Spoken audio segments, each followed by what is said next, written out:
ஒரு தடவை காஞ்சி பெரியவாள் தஞ்சாவூர் பக்கத்தில் ஒரு கிராமத்துக்கு விஜயம் பண்ணியிருந்தார்.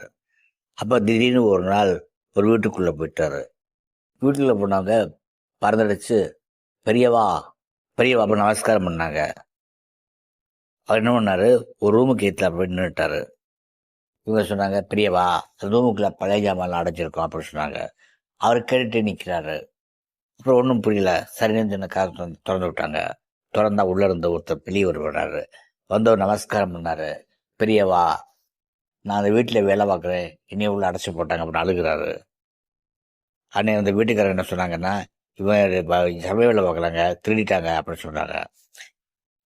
இவர் சொல்றாரு, பெரியா சொல்றாரு, அதெல்லாம் பண்ணக்கூடாதுப்பா, அவனும் மனுஷன்தான், என்ன தருவன் திருநான்னு சொல்லு, நான் கொடுத்துட்றேன், அவன் உயிர் தான், எல்லா ஊரும் ஒரு மாதிரி தான், இனிமேல் இதெல்லாம் பண்ணக்கூடாது, இது தப்பு அப்படின்னு சொல்றாரு.